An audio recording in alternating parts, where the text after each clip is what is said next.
us. She's an organization effectiveness consultant and certified leadership coach with 28 years experience. She's a multilingual, a polyglot. She speaks 6 languages. She holds her bachelor's degree in French and Italian from the University of London, master's degree in organizational management, including leadership coaching and team facilitation from the George Washington University, and is also an alumna of Harvard Business School Executive Education in Strategic Leadership. She has delivered several lectures and trainings for MICA, League of Muslim School Proprietors, Association of Model Islamic Schools, Lotus Capital, and LSETF, just to mention a few.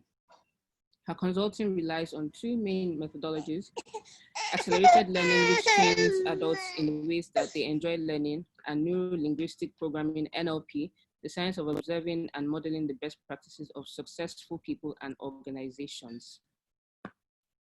Next slide, please. So without further ado, I would like to hand over to Sister Habiba. Okay. Assalamu alaikum, Sister Amina. Thank you very much. Assalamu alaikum, everyone. Thank you for joining us. And we're going to have a very enjoyable session today. Emotional intelligence is about learning to become our best selves. I like to call it the science of being a successful person. This is the first in a series of 3. We'll be doing this every Sunday for the next 3 weeks, today and next week and the week after. Today, we're going to be talking about successful emotional intelligence. I'll introduce you to emotional intelligence as a concept. And I won't make it very academic. I'll make it very practical and real life, and it will be very interactive. And then next weekend, we'll go and focus more on emotional intelligence and Islam. And there are so many intersectionalities between that. We'll look at the emotional intelligence of the Prophet, peace be upon him, the Quran, and self-awareness, and lack of empathy among Muslims and how we can improve that. And then the final session will be how to move forward in emotional intelligence. If you find that emotional intelligence is something you need and you want to improve your level of emotional intelligence, how do you go ahead about doing that? So that's going to be the program for the next 3 weeks. Just some ground rules for this Zoom session. The first thing is, please mute your mic when you're speaking. I know that the admin has muted everybody for now, but as a ground rule, that's what you should do. Mute your mic unless you are speaking. And then when you finish speaking, mute it again so that we speak. Like there'll be times when I'll ask for contributions. All you have to do is click on either raise hand, depending on what laptop you're using, or if you're using your phone, you click on participants. If you scroll down over here, you should see participants. You click on participants and you'll see all these, scroll down on participants, you'll see all these commands. Just click on raise hand and the admin will see that you have something that you want to say and they will unmute you, make your contribution. There are also other reaction buttons here. If you don't like what you're hearing, do a thumbs down. If you want to cheer me on and encourage me, do a thumbs up or a clap. And you can also give us go slower, go faster, so we can listen to you, even though you're not making your contributions. If you are speaking, please show your face. We'd like to see your face if you're speaking. So you have to start your video to do that. And any contributions you want to make, if you're having trouble with sound or anything else, please go to the chat button here. At the bottom of your screen, go to the chat button and type in what you need. And we have several people who are admins who will assist you one-on-one. If for any reason I go off screen or you lose sound or video, don't panic. It's just the internet connection can be poor. So just reconnect or wait and we will get back up and running. So those are our ground rules for today. And without further ado, I'd like to start. Success through emotional intelligence, the science of being a successful person. I'm going to be referring to the work of Daniel Goleman. Daniel Goleman didn't invent emotional intelligence. Emotional intelligence is something that people have had from time immemorial. Some people like to call it native sense, but he is the one who has come up with the most popular framework that most people refer to. And so I'll be using his frameworks on emotional intelligence, working with emotional intelligence, and leadership that gets results, leading with emotional intelligence. So let me just explain why we're even using this topic today.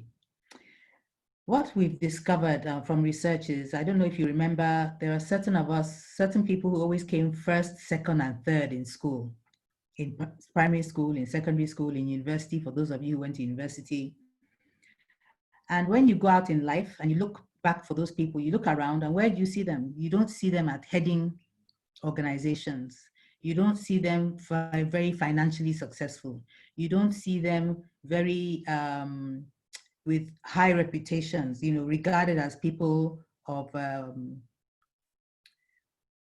what do I call it, with professional recognition out there in the world. What do you do when you look around? You see that these people who always used to come in school are actually working good at school or serious at work. Someone is annotating on the screen, so please don't annotate on the screen. Admin, can you make sure no one can annotate on the screen, please? Thank you. So what they did was they did some research to find out how come the people who are most successfully academically are not the most successful in life. And they discovered that there's another set of competencies, a set of competencies that have been labeled emotional intelligence. And these competencies contribute more to achievement and success than technical skills or standard intelligence, what we call IQ. This is not to say that IQ is not important, but IQ on its own is not a good predictor of success. When you have somebody who's intelligent, who's hardworking, who calling EQ, those are the people who you find are successful. And research has shown that 90% of people who are successful have EQ, compared to people who have high IQ only constitute about 20% of people who are successful. So it is real, it is real. And they've also found that EQ, which is the acronym for emotional intelligence, some people use EI, but I prefer EQ, is also a better predictor of overall happiness. You have better relationships with your friends, with your families, with your partners. It helps you build stronger relationships. It helps you manage difficult people. It helps you manage difficult situations. You become a better communicator, and it helps you achieve your goals. In fact, right now with the situation we're in with COVID, we have discovered that the best leaders in this crisis are leaders who have emotional intelligence, not leaders who have fantastic analytical skills and all the rest. So emotional intelligence has become even more vital today in the crisis that we're dealing with right now. So at the end of these 3 weeks, you should have developed greater self-awareness, greater self-control over your impulses. You would have been able to align your emotional intelligence with Islam, established what your motivations are, what motivates you in life. What goals and aspirations do you have?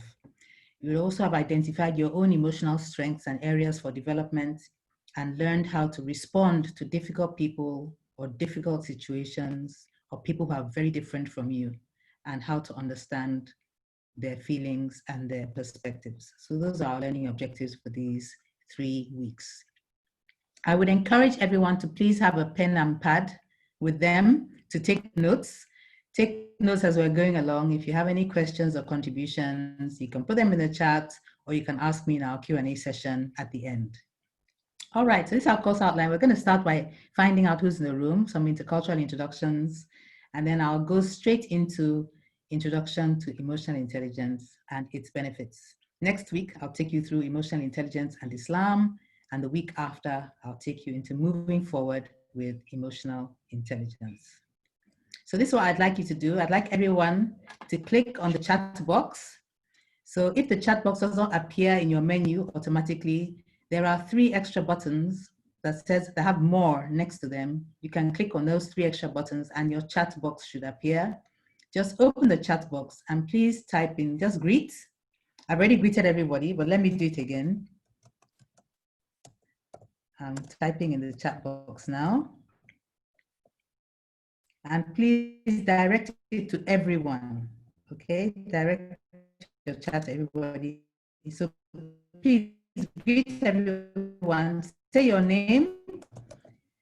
My name is Habiba Balogun, and please title. You can put your title as well and your current location.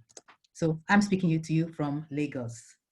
So I can see Fauza from Ghana. Assalamu alaikum, Fauza. Brother Abdul Rashid, Rashida, you're very welcome. Hadiza, hello. Okay, Kola Yakub, Brother Kola Yakub, you're very welcome. Lawal, so many people. We've got callers from Abuja, that's wonderful. Kaduna, Lagos, Ghana. Someone from the US, Kudura, you're very, very welcome. Okay, and where else have we got people calling in from? All over, from London. I don't know who F2O is, okay? So let's all check in. It's very, very important when you're engaging with, okay, we've got people from Maryland as well as from the island. You're all very, very welcome. All right. And now I'd like us to do some intercultural introductions, because in emotional intelligence, a very big part of emotional intelligence is understanding other people. And we understand other people by sharing something personal about ourselves. So something personal about ourselves is who are we as cultural beings. So what is your native language? What is your native language? So type in the chat room. I'm doing mine, sit down. And how should the person reply?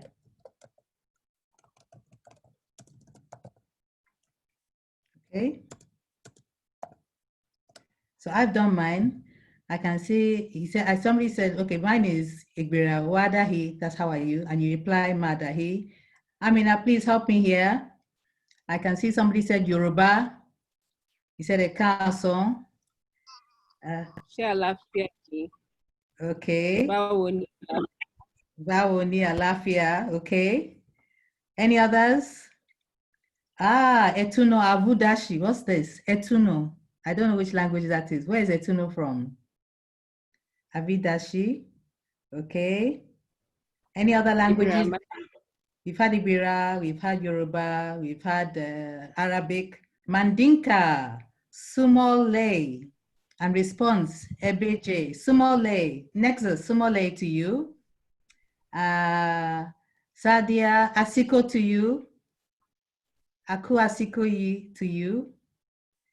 And where else? Have from Zina. Okay. And we have Inawuni from Hadiza Mohammed. Lafia, Hadiza, Lafia. Great, wonderful. Okay, so while you continue with your cultural introductions, let me set the scene. I'm going to play a video, and it's a very, very short video, and it just sets the context for our conversation today. So what it is, it's called Miniature Earth, and it describes what the world would look like if it was reduced to a village with just 100 people. What the world would look like if it was reduced to a village with 100 people. Let's watch Miniature Earth. I hope you can hear the sound.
I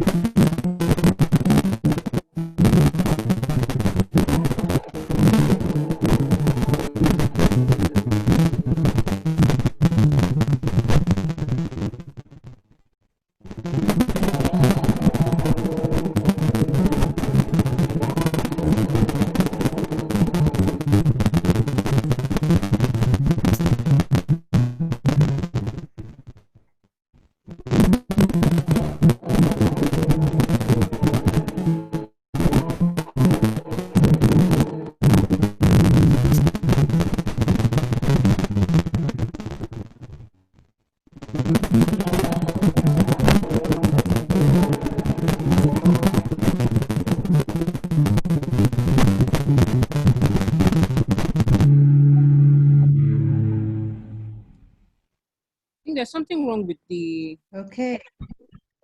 voice. Something wrong with the what? With the audio. People have been complaining Oh, okay, that, but yeah.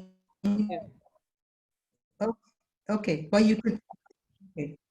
But you could see the but you could watch the video though, even though you couldn't Yes. hear the audio. Okay.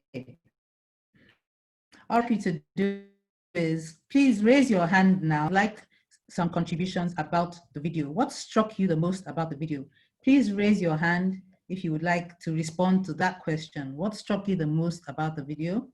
And then we'll go on to the next question. What is the video telling you about life? Before we finally go on to the third question, how does this relate to our faith? So what struck you the most about the video? Please raise your hand if you'd like to make a contribution and you'll be unmuted. Go to participants and then you click on raise hand if you can't see raise hand on the menu at the bottom of your screen. Who wants to make a contribution? What struck you most about the video?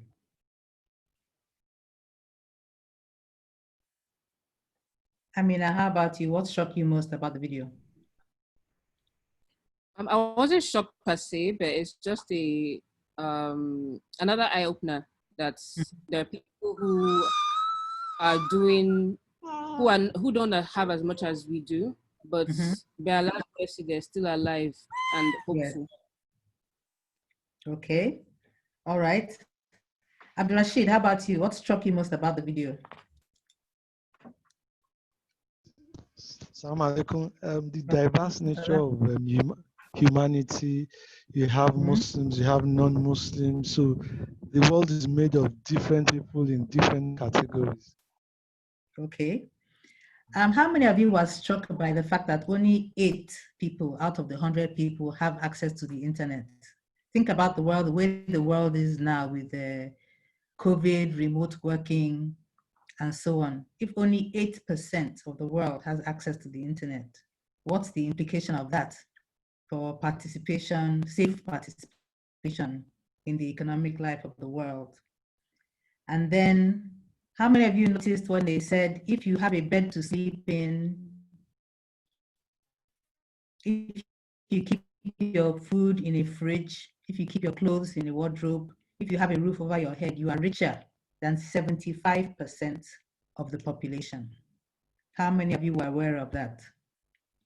And they also said that if you have a bank account, you're among the top 30% wealthiest people in the world.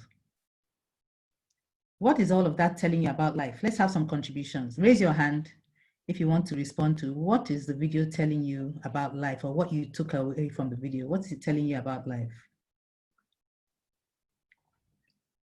Admin, can we have some? Okay, we got 2 hands here. I can see Rafiu, I can see Amina, and I can see Anifa. Rafiu, please go ahead.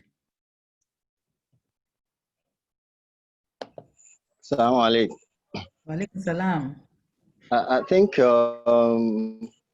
the video actually talked more about the diversity of the human race, and the fact that there are so many belief system amongst us.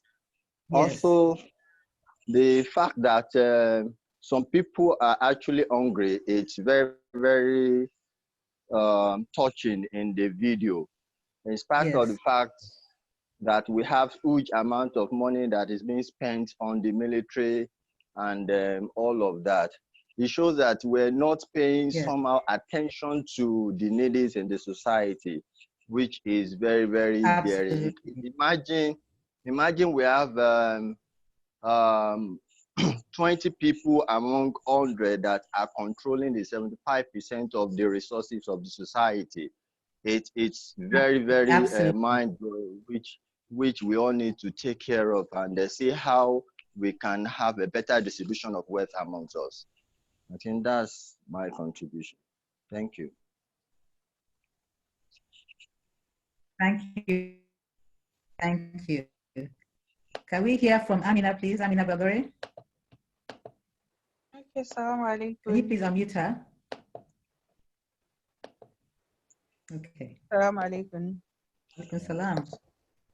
Okay, for me, I was having some static and I had to go out and come back. I think I came in at the point where it said, out of the 100, only 8 have access to the internet, and the fact that if you have a roof over your head, you have a bed you sleep in, you have a fridge where you can put your food, and you're actually well off than a lot of people. It actually tells me that for a lot of people, you know, you actually have well more than you probably need. And you probably have much more than a lot of people. As much as you're probably looking up there, oh, I want to be this, oh, I want to aspire to be like this person, I want to grow up.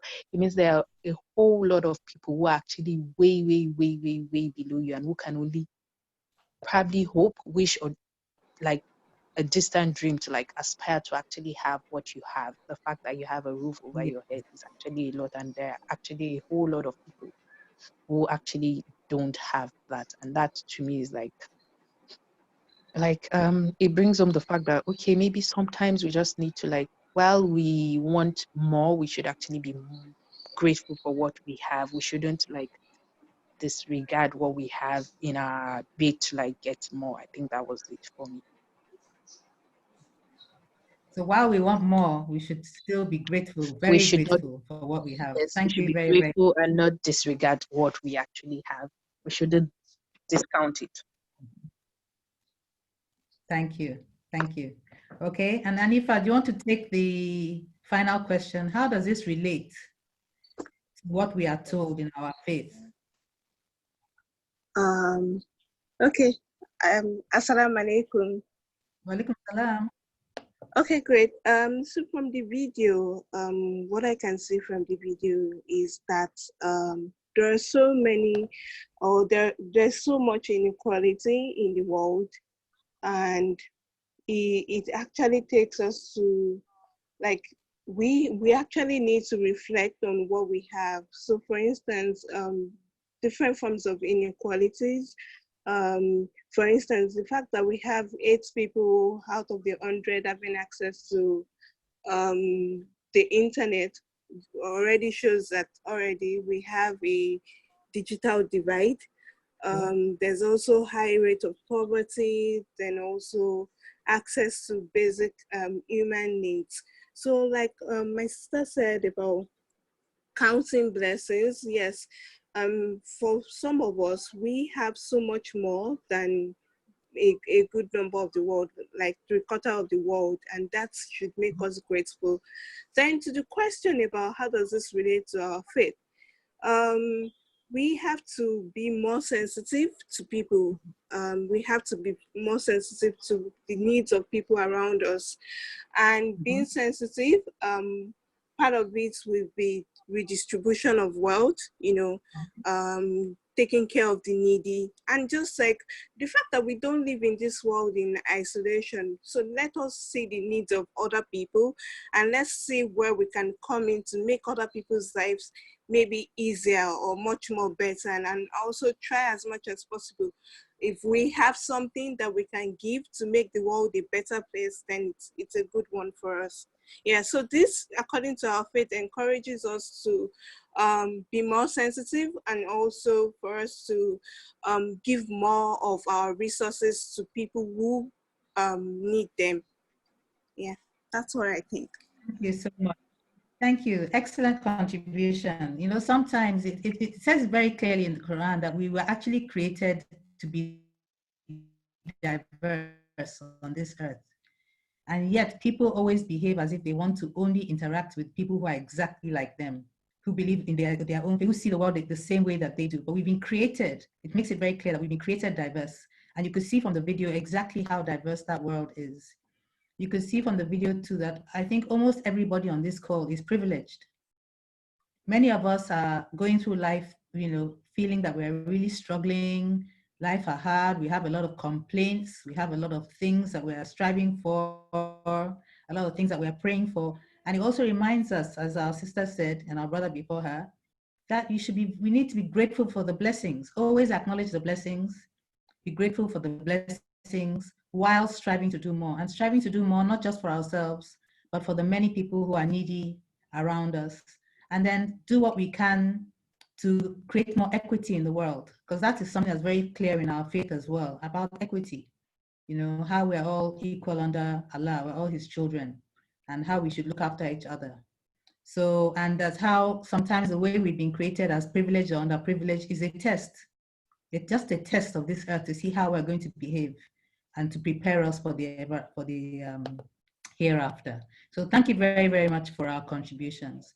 That's just to set the context for emotional intelligence. And many people don't understand that, but a big part of emotional intelligence is understanding the bigger picture. There is more to life than just your own life. And many of us get so caught up in just our own lives that we forget that there is more to life. And that's why I like to start this training by showing that video. So Introduction to Emotional Intelligence, as I said, I'm going to be relying on Daniel Goleman's framework for emotional intelligence. Let's get into it and see what it is. The first thing is emotions. What are emotions? I don't want to take anything for granted. So emotions are biological states. So things happen, we are placed in a certain situation, we get certain stimuli, and based on those things, we either feel joy, or we feel sadness, or we feel fear, or we feel happiness, different feelings. We feel depressed, okay? All of those are emotions, and they have varying intensities. You can be relaxed and calm, and that is still a form of happiness, but a low intensity happiness. And then we can be elated and ecstatic, which is a very high intensity of happiness. So we have different emotions and we have different intensities of emotions. And there are both positive emotions and negative emotions.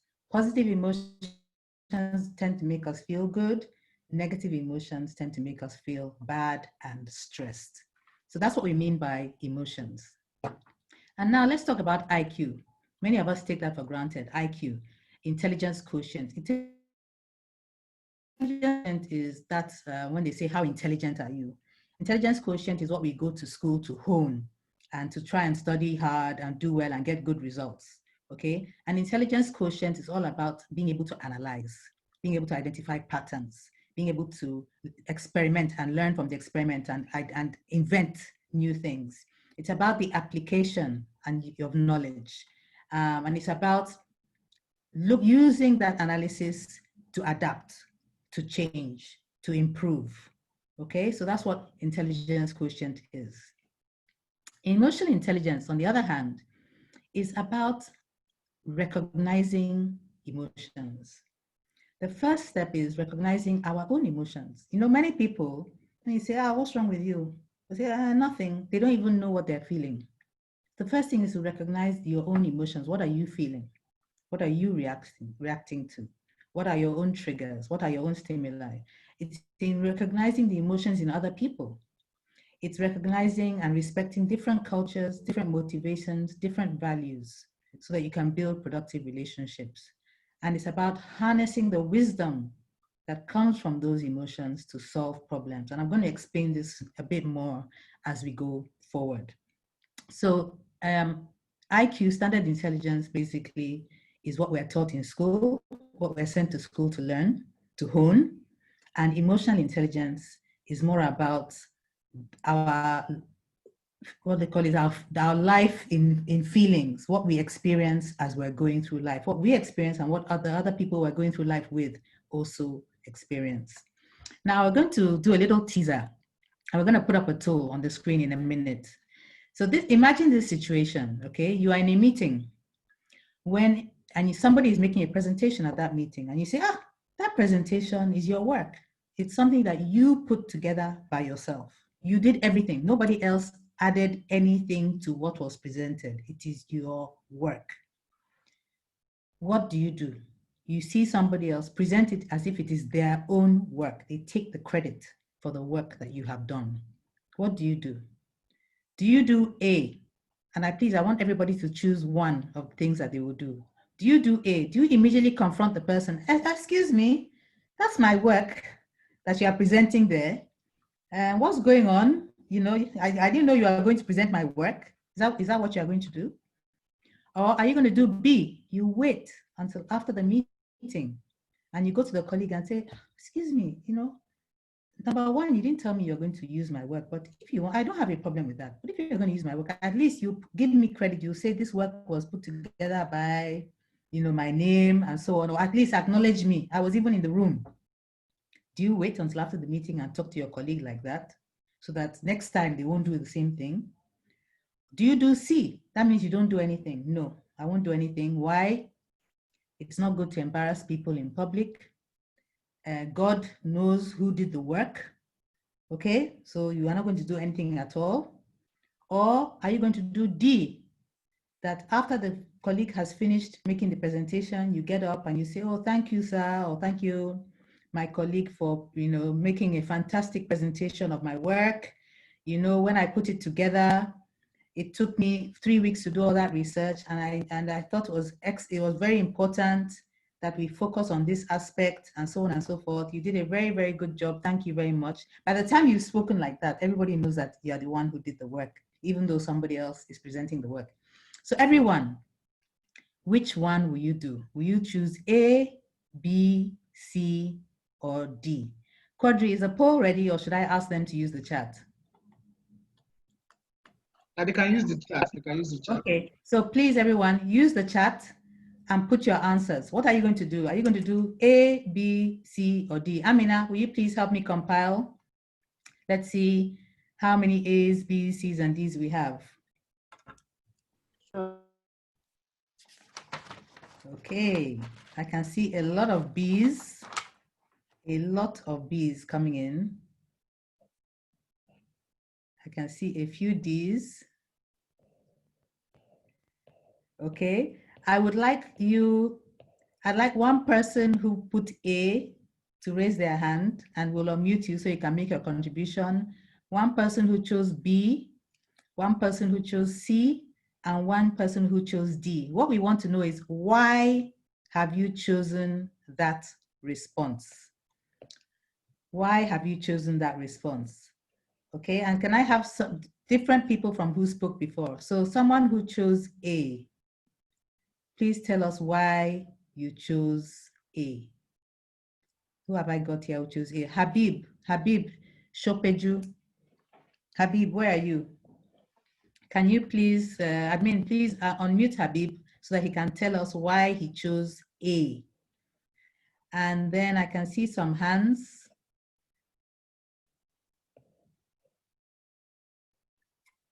Has Habib been unmuted?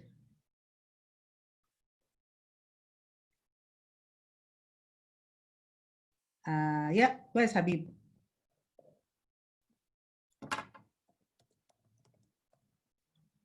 Here we go.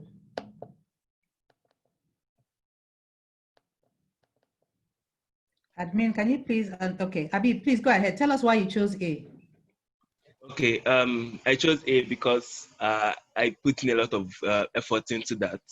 And then I most likely would be quite pissed that someone would do something like that and would want to speak up immediately, because there are chances the person has probably been doing stuff like that before. Okay. And I feel it would help bring it to light immediately, so as to ensure it's dealt with at this spot. Yeah. So this is bad behavior, and it's not. The person has probably done it before. You don't want them to do it again. All right. Okay, so let's hear from someone who chose B. I can see Tajuddin has his hand up and Idris. So admin, can you please unmute the next person? Please let us know which answer you chose and explain why you chose that answer.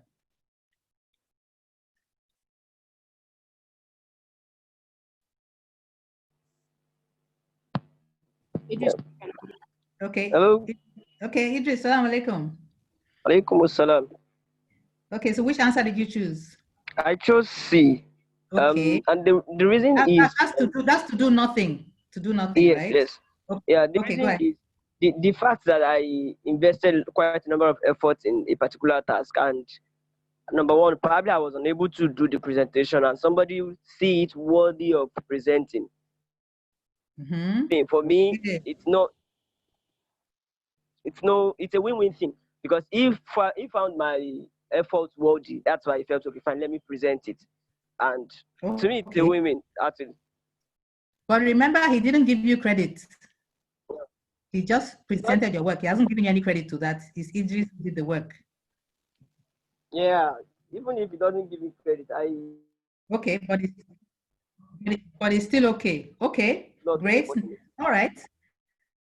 Thank you for your contribution. Next person for a different answer, please.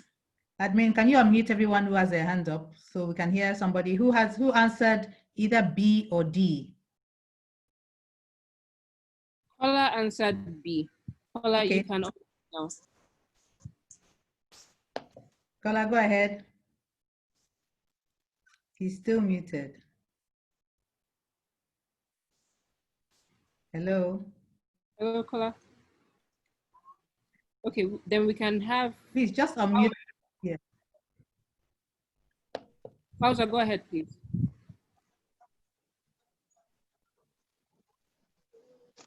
Hello, Fauza. Assalamu alaikum. Alaikum salam. So which answer did you choose?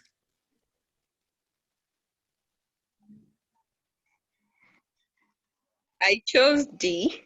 Hello, Fauza. Because I feel that it will be a great disservice to myself to let that go. I put a lot in.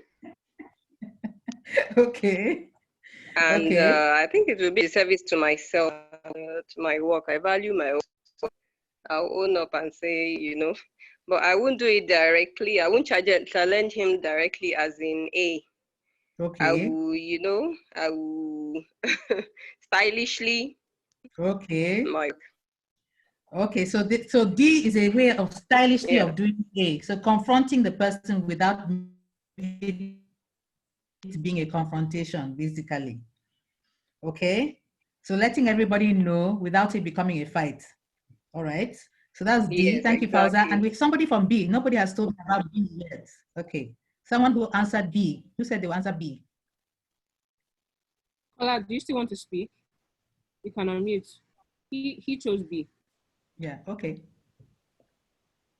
Can you unmute him? Maybe he can't unmute himself.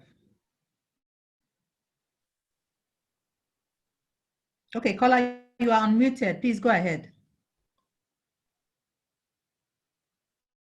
Hello. Yeah, caller. Assalamu alaikum. Hello. Hello. Yes, please go ahead. Hello. Caller, we can hear you. Please go ahead. Hello, can you hear me? Yes, we can.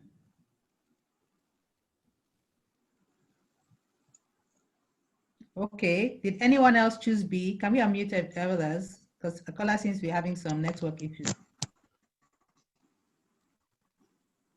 And if you can, in the chat, tell us why you chose the answer you chose. Hello, assalamu alaikum. Okay. I can see someone. Yes, go ahead, Radia. Radia, please go ahead. Okay. I can see on the chat somebody said, B, urge him to do the right thing of acknowledging the owner's work on another occasion. All right. So anyway, because of network issues, C for a slightly different reason. Umi Bashar says she'll do C, but for a slightly different reason. That C is do nothing. Why would you do nothing? What's the different reason for doing nothing? Umi, can you tell us what it is?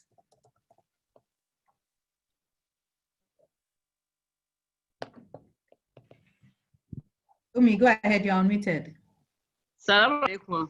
Walaikum salam. Well, I chose C, and I said for a slightly different reason. Yeah. Because it's not me. It is not me to confront anybody. My work, I believe, speaks for itself most of the time. Yes. So anybody who thinks they can cheat me out of what I've labored for, I normally just let go. Okay.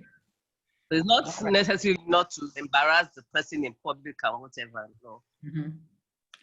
Okay. So thank you all for your contributions. I think you've heard all the different reasons, and I hope you have noticed that we've all looked at this scenario together, and we have come up with different responses.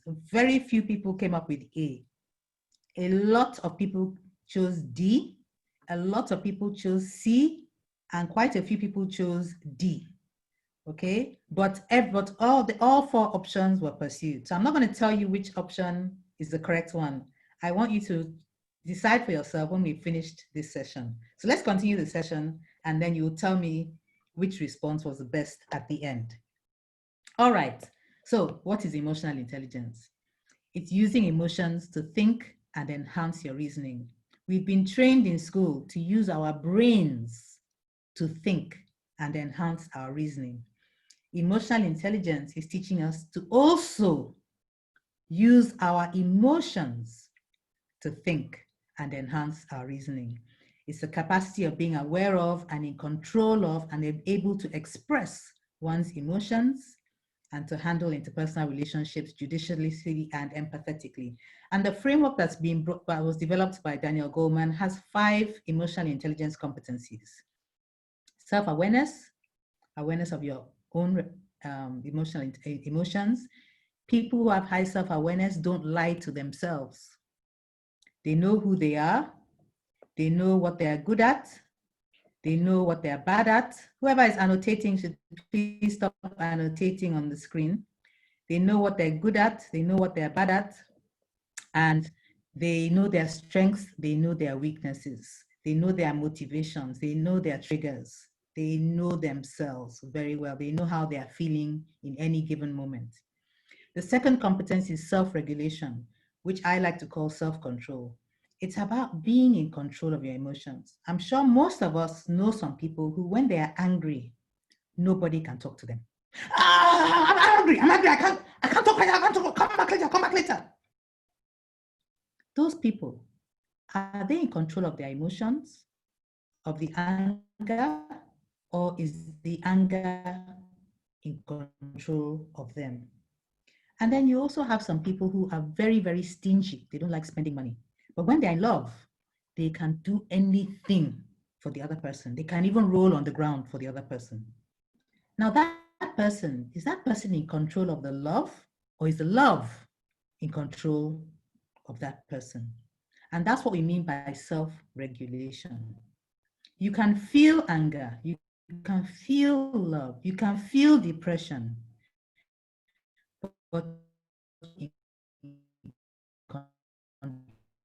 you cannot do normally, you will not do when you have self-control. Then there's motivation. People with high emotional intelligence know where they are going in life. In any given moment, they have a goal. They're heading somewhere. So let's just say I want to own my own pharmacy, and I'm working in a pharmaceutical company because I want to learn how to the drugs and all that sort of stuff. And I have a horrible boss, and all my colleagues make me feel very unwelcome in that place. Am I going to leave that place because they are treating me badly? People with high emotional intelligence will not go anywhere. Why? They know where they are going. I want to own a pharmacy, and I need to spend some time in a pharmaceutical company so I know how the drug side of it works. Then I need to spend some time in a private pharmacy so I know how the business side of it works. I know where I'm going, so I need to be here. And nothing they do to me is going to force me out of this place. So they have motivation, self-motivation. And people with high emotional intelligence, they have empathy. Empathy means that you can put yourself in somebody else's shoes. You can imagine how they must be feeling in any given situation.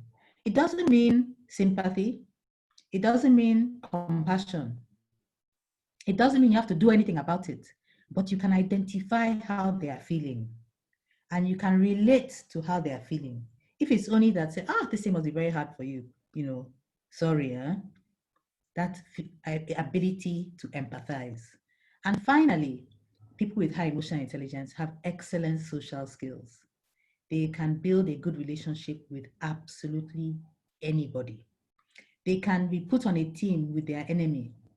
Do you know what an enemy is?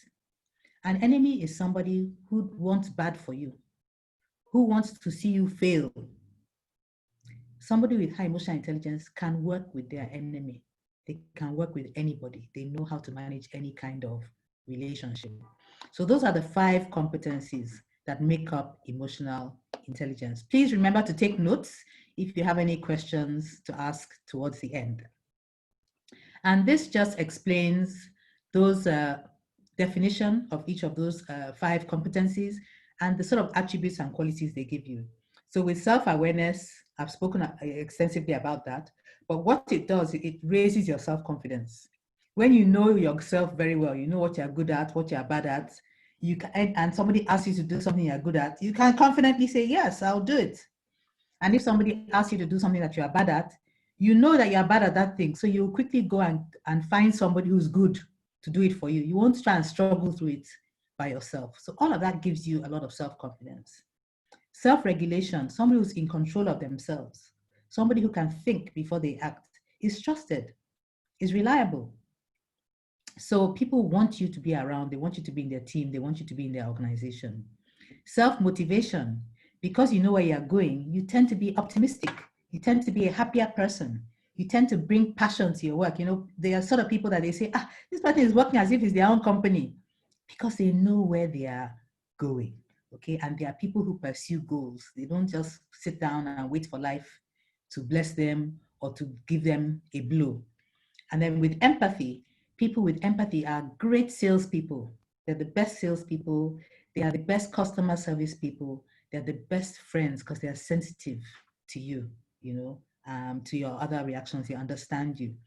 And people with the social skills have a lot of influence and persuasion. Doesn't matter whether you're in a top leadership position or whether you're a very junior staff. These are people who tend to be respected by everybody. And their opinion, people, when they talk, people listen to them.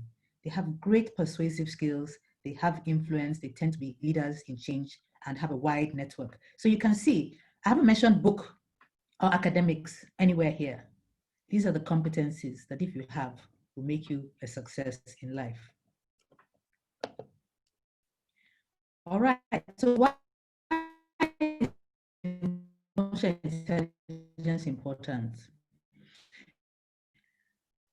Because success and happiness, and that's what we all want, your IQ, but it's your EQ, your emotional intelligence that will help you succeed in that job. Many people with 2-1 first class, they go through interviews very well, they get employed, but they don't stay, they don't succeed in the workplace. And other people who maybe they had a 3rd class and they just managed to get into the organization, you just see them flying in the organization, doing so well because they have the people skills. So emotional intelligence is more beneficial for your career than IQ. IQ will get you there, to open the door for you, but it is EQ that will help you thrive when you are there. And these days, we work more in teams than alone. And people with social skills, people who know how to get on with other people, they're not always fighting with other people. People like them, like being around them. Of course, those are the people who will perform better. And these days, even in recruitment, employers are testing for emotional intelligence before they hire. Because they've hired sometimes the most technically also testing for emotional intelligence now. So it might become a barrier to you if you have low emotional intelligence and you have not worked to improve it. For organizations, the value for organizations is that you have happier employees. If your employees are happier, they are more productive. If they are more productive, you make more profit, full stop. So this is why you should take emotional intelligence very, very seriously. So how can you spot people who have high emotional intelligence? They can manage difficult situations. They are the people send when they have somebody whose ears have closed. Look, just send so and so to them. 5-10 minutes later, they will be laughing together, right? They can manage difficult situations. They can express their views clearly. So let's go back, and it's presenting it as if it is their work. Somebody with high emotional intelligence will know how to express how they are feeling clearly without offending anybody, not the person who did it, who stole your work, or the other people in the room. They have the respect of others. I've talked about influence of, again. They are the supporters, the people with emotional intelligence. When you are speaking to somebody who has been successful, or you go to a company and you see a whole lot of high flyers and you're asking them what led to your success, you hear some names that keep coming up again and again and again. These are the people who have supported those other people to be successful. They know how to motivate and coach other people. They're always calm under pressure. It doesn't mean they're not afraid, but they will stay calm, control their fear while the crisis is going on. It's only after the crisis has passed that they will now break down. I've talked about recognizing other emotions. They know how to say and do the right thing at the right time. They always strive for a win-win situation. They are trusted by their teams. They are never satisfied. They are always pushing themselves to do more, to do better, and they know how to be positive. So as I said, if you're not born with high emotional intelligence, it's something that you can develop with practice. So step one is to do your self-assessment, which hopefully you saw it when you registered. And if not, we'll share the link afterwards. Step one is know what is your level of emotional intelligence, and then you'll practice to build your skills to become more emotionally intelligent. So let's get to know ourselves a bit better. How many identities do you have? Again, in the chat room, how many groups do you actively and proudly, and let us know how many groups you actively and proudly identify with? I can tell you that for me, I'm a proud member of my family. I'm a proud member of my faith. I'm a gender champion. I'm a proud woman. I'm a proud Ibira woman. I'm a proud Black woman. I'm a proud Nigerian. I'm a proud heterosexual.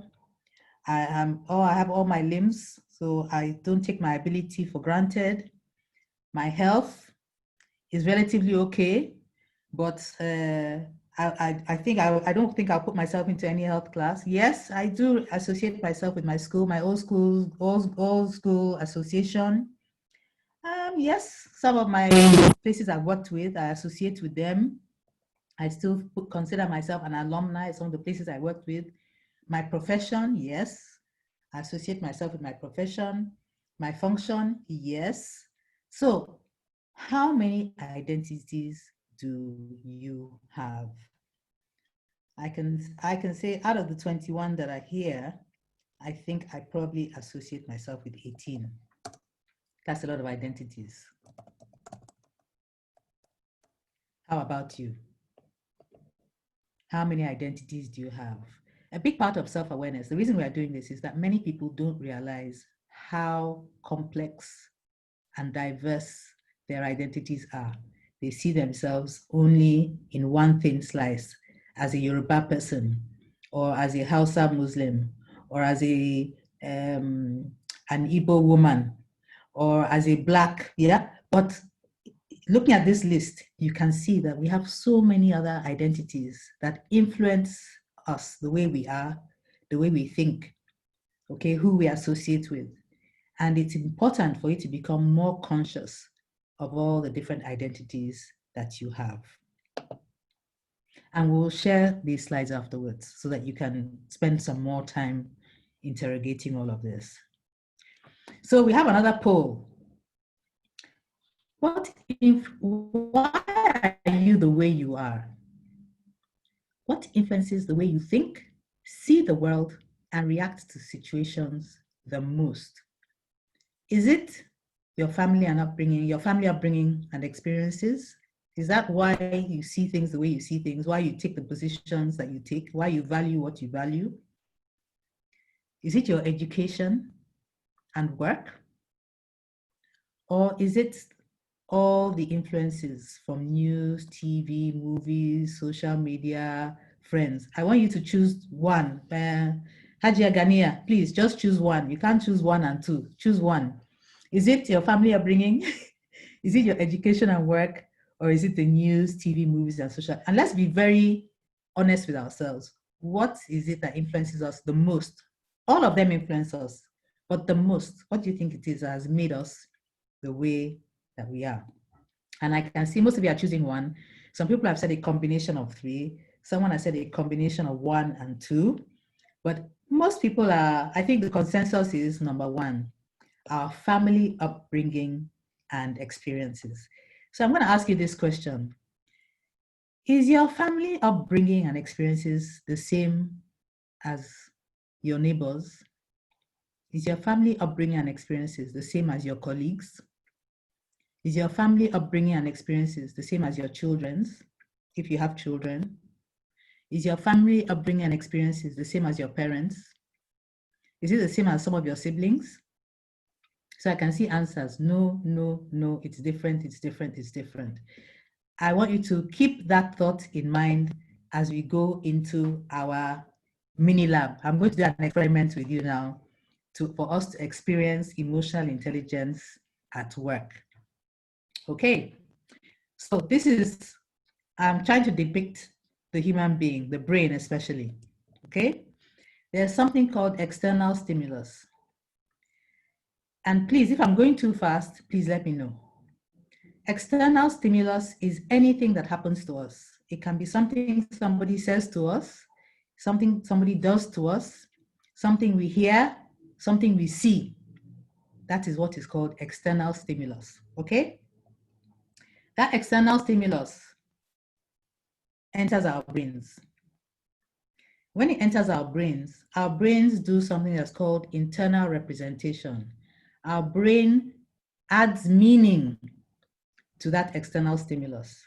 Our brain will tell us what that external stimulus means. So, for example, I'm not recommending this, I'm just using it as an extreme example. Somebody comes up to you for no reason and slaps you. Somebody comes up to you for no reason and slaps you. That is the slap is the external stimulus. What will your brain tell you that slap means? Remember, I asked you before, what makes us the way we are? And all of you said our family upbringing and experiences, right? Okay. So for somebody who grew up in worry, a slap means there's a fight. A slap means disrespect, okay? So when somebody slaps you, your brain will tell you, that person is disrespecting you, a fight is coming. Then imagine if you're somebody who grew up in one tiny village somewhere with a very close and loving family. You have never even been slapped before. You have never seen anybody being slapped before, okay? And somebody slaps you. What will your brain tell you that slap means? Your brain will probably be confused. I don't know what is going on here. Maybe the person is not normal. Maybe the person is going through emotional stress, okay? So your brain will give you a different meaning to that person who grew up seeing slaps left, right, and center, okay? So after your brain has given you the meaning for the slap, what happens next? You enter a state of mind. So if the slap means disrespect and fight, your state of mind will be Maybe anger, maybe I'm ready to fight, or I'm ready to run away. Okay? If the slap, yeah, confusion, maybe the person is a mad person, the state of mind will be confusion, and you might be ready to move away from the mad person. And that state of mind will also lead to a state of body. It can also lead to a state of body. So if it was anger, your body will just, you will see your body will adjust, getting ready to either shout back, slap back, or fight, or something. Okay? And if it was confusion and you decided the person is mad or you are shocked, your body might be ready to move away out of the danger zone. And then you react according to your state of mind and your state of body. I hope you are still with me, and thank you to everybody who is making comments in the chat box. I'm reading them. Thank you very much, okay? So somebody slaps you, your brain tells you what the slap means, you enter a state of mind, the state of mind leads to a state of body, and you react in certain behaviors, okay? Oh, has time gone? Oh my goodness, I'm going a bit slow. We have 26 minutes left. Okay, thank you for the time check.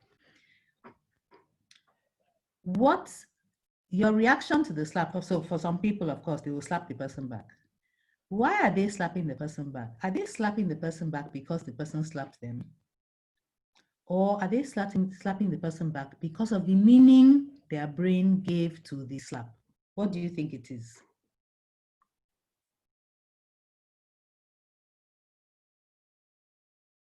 Because of the meaning. So people with high emotional intelligence, let me tell you what they do. Number one, they know that everybody is different. Everybody is the way they are based on their family upbringing and experiences. They know that the person might have slapped them for a completely different reason than what they think the slap is. And then they will know that I'm going somewhere.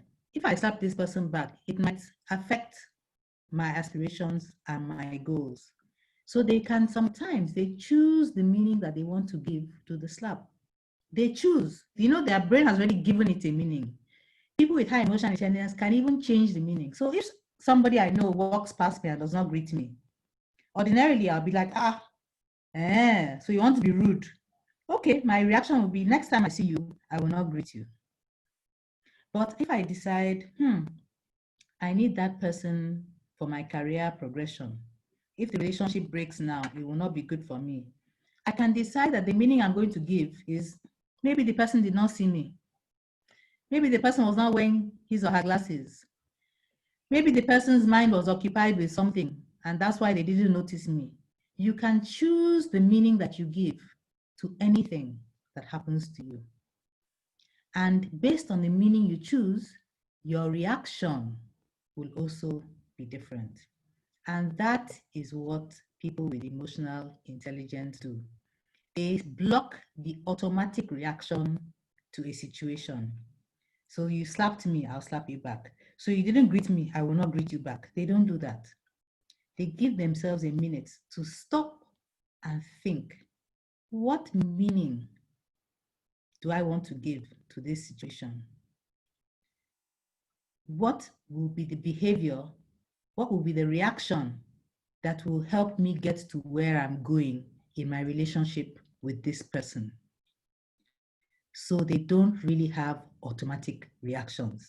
They do have automatic reactions, but they're able to block the automatic reaction. And the next thing I'm going to do is show you how to block the automatic reaction. I wish we had more time. I would have taken you a bit deeper into this because I can see some of you still have questions. So this is what happens in the brain. Sorry, it's a very busy slide, okay? This up here is a stimuli. So the message of the external stimulus comes up and it goes to what is called the thalamus here. That is like your air traffic controller.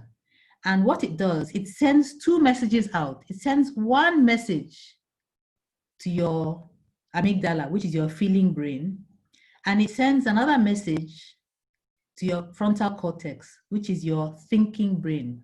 Now the amygdala, the message amygdala gets there first. It's a very, very fast. The message to your thinking brain is a longer way, it's a slower way. It gets there later. So your feeling brain gets the message first. Somebody has slapped me. Your feeling brain will then quickly decide, am I going to fight or flight? And you have your automatic reaction. But if you are able to give yourself a little time, you block that automatic reaction, pause, it will allow your brain time for your thinking brain to have been engaged, to tell you what is the smarter reaction in this situation. This automatic reaction is called the amygdala hijack, and that is what you want to make sure it doesn't happen. You want to block the hijack. And you're hijacked most often when you are experiencing fear. It's really, really, really important for you to know what fear is. For you to know what fear is, it's important to look at what courage is. Courage is about taking action when you are feeling fear. It's not about the absence of fear. It's about taking action when you are feeling fear. And what is fear? Fear is fear of something happening that has not happened yet. It has not happened yet. It is in your imagination. It is something that might happen, that your brain is making you feel is going to happen right now. And so I've got certain acronyms here for fear. Forgetting everything is all right. Like right now, so many of us, because of COVID, the economic impact of COVID, and so many other things, many of us are in a state of fear right now. Why? Why are we in a state of fear? We're not sick yet. We're still in our houses. We're still eating. Most of us here have computers or a smartphone. You have to have a computer or a smartphone, otherwise you will not be on this call. So do you know what? For now, everything is all right. And yet, many of us are still in the grips of fear. So you need to be able to block what fear is driving you to do. And you can do it several ways. And there's a list of ways you can deal with it right here. Your emotions. Block that automatic reaction. Take deep breaths. Through your nose, out through your mouth. Count to 10 in your head before you react. Talk about it to somebody or write about it. If you are responding to an email that made you angry, you can write your reply, but don't send it for an hour so that you could have calmed down. You know, use 555. This situation I'm in that I'm so worried about, will it matter 5 days from now? Will it matter 5 months from now? Will it matter 5 years from now? If the answer is no, it's not such a serious situation, it's temporary. Use positive affirmation. You will make it. You have overcome worse things in the past. Don't worry, you'll be okay. Give yourself some positive affirmations. And sometimes just take a break or ask whoever you're with to just give you a minute. So please, just give me 1 minute. I just need to go and reflect for a minute and then I will come back. You just have to do something to give yourself enough time for your thinking brain to engage and decide what to do, and not let your feeling brain hijack you and make you react in a way that will be detrimental to your goals in the future. So please remember that intentions and impact are not the same. Sometimes when we do things to people and when people do things to us, and doing things includes saying things or not saying things or not doing things, okay, their intention might have been good. Your intention might have been good, but has a negative impact on another person. I can see a question in the chat. Can the amygdala be used for something positive? Absolutely. The amygdala is essential in emergency situations. You don't want to think in emergency situations. You just need to react and, make sure you are safe. Make sure you do things. So amygdala is there for emergency situations, but sometimes because of any strong emotions, it can just kick in and force us to react as if it's an emergency when there was enough time for us to take some time to think and choose the best way to react. So an example of doing something with a good intention and having a negative impact on somebody else, I've given 2 examples here. One of them is calling people by their first names. So I asked you to tell us, how do you want to be called? I might decide to say, I can see Titi there. I can say, hi, Titi. And Titi will be like, this young girl, she's 20 years my junior. She's calling me Titi. And she's offended. She thinks I'm disrespecting her. Meanwhile, I was trying to be friendly. So that thing of understanding that people are the way they are because of their family upbringing, which includes their culture, which includes their faith, okay, which includes their experiences, makes them different from you. So it's important to ask people, assume that people are different from you and ask them, how would you like to be addressed? Or touching, if you're somebody who likes to touch people or hug people, even among sisters, you can say, please, I feel like hugging you. Is it okay? Don't just assume that everybody is okay with being hugged. Okay, it's very, very important. And I know in Islam, there's a lot of emphasis put on the difference between intention and deeds. So that's something we'll bear in mind. We need to bear in mind, and we'll talk a lot more about that next week. So that there's enough time for questions and answers, I'm going to wrap up now. Just with this is a presupposition in neuro-linguistic programming. It says the meaning of your communication is the response you get. You might intend to say something, but if the person reacts to it in a negative way, the meaning of that communication is not what you intended. The meaning of your communication is that person's reaction. So if you intended to be friendly, but the person is offended, that means your communication was rude. Even though you did not intend to be rude, it means your communication was rude. So with emotional intelligence, you must be able to recognize the reactions that other people have to what you say, to what you do. Notice when their reaction is not what you are expecting it to be. And quickly say, excuse me, I noticed your eyes, your face just changed, is something wrong? I hope I didn't offend you. That's what people with high emotional intelligence do. They realize that we are different. We see things differently. We come from different backgrounds. We have different perspectives. And so in communication, there's a lot of room for misunderstanding. And they are alert to the emotional cues from other people so that they can quickly bridge that gap and make sure they maintain a good relationship with the other people. So before I hand over to Micah for the question and answer session, I would just like us to quickly share one of these things, something that you learned today, something you enjoyed, something that you knew before that has been confirmed to you, or a question that you still have. If you just put it in the chat box, and then we'll have a quick question and answer. Please unmute everyone so that they can make their contributions, but we'll be calling on you before you speak so that we don't have too many people speaking at the same time. So back over to you, Amina. Could I ask participants to continue writing in the chat, and I'll respond as much as I can.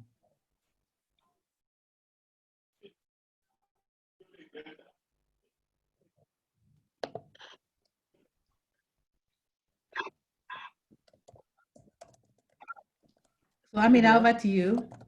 Okay, Assalamu alaikum. Amina is not here right now, so I'm going to take over from her. All right, Kubra. Thank you everyone for coming to this session on emotional intelligence series.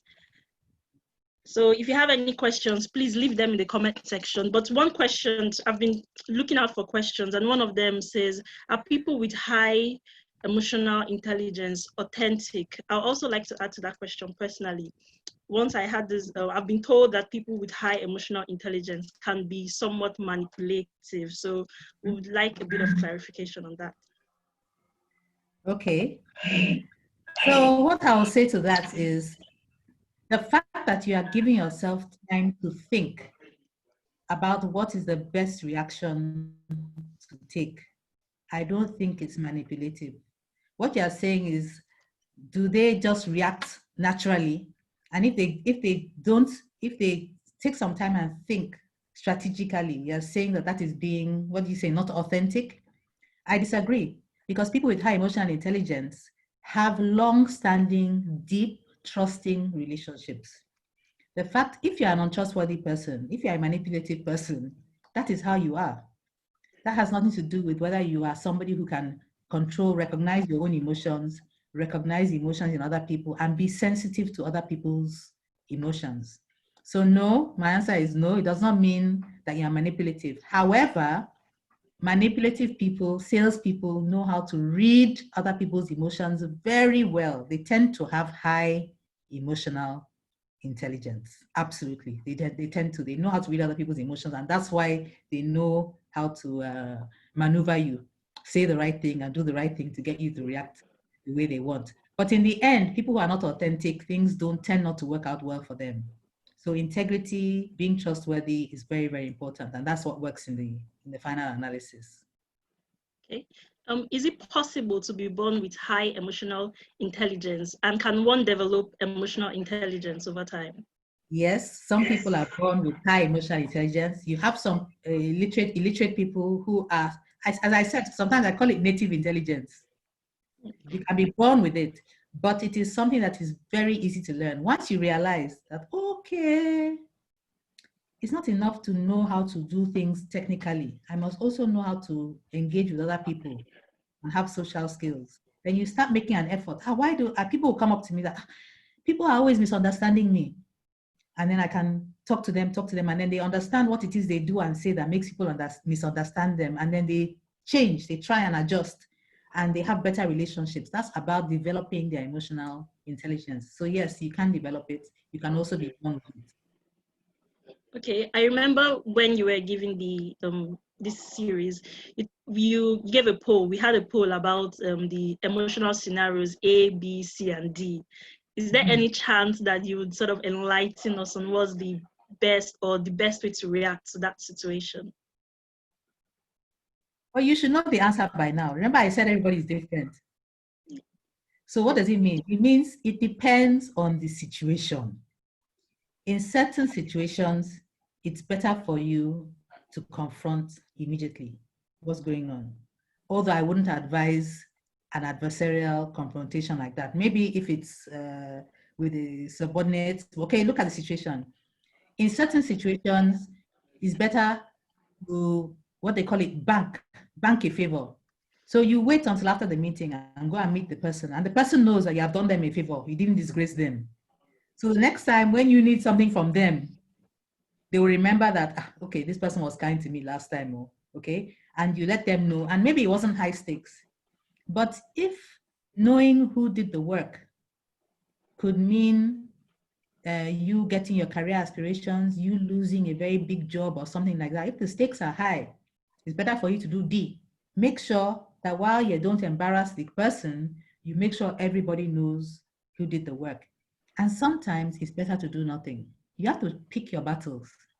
Pick your battles. Sometimes it's better to do, especially when you know that, no problem, the person could have presented the work, but when they are now given an assignment based on that work, they will not be able to do it. They still have to come back to you. Okay? So it is all situational. We are all different. So there's no one size fits all.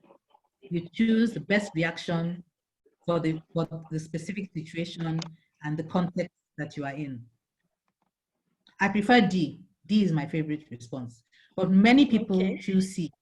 Many people choose C. They say, God is there now. God is seeing everything that's going on. Many people choose C. I prefer D. Okay? Yeah. Okay, thank you very much, everyone, for participating in this webinar series. If you have any other questions, feel free to ask, because I think that's all the questions for now. Okay.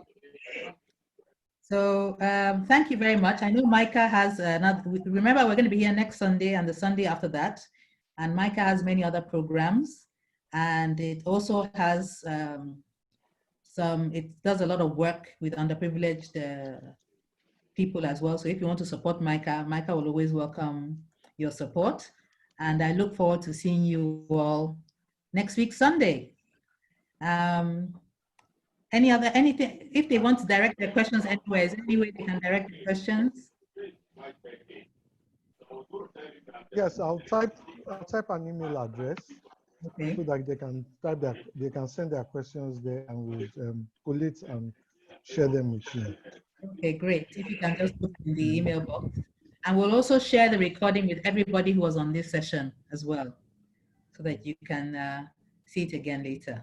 Thank you very much for your contributions. I really enjoyed listening to you. I wish we could have listened to more of you than we did. Thank you so much. Salman, before you leave, Jazakumullah khairan for the time and for sharing your experience with us. May Allah continue to honor you and illuminate your path. Let us all together say Surah Al-Kawthar for her. Bismillah ar-Rahman ar-Rahim. Inna atayna kal kawthar. Fasali rabbika wa inna shanaka wa. Thank you so much, ma. We look forward to seeing you next week. May Allah preserve our lives beyond them. Nami. Thank you very much. Yes. All right. Bye-bye. Bye.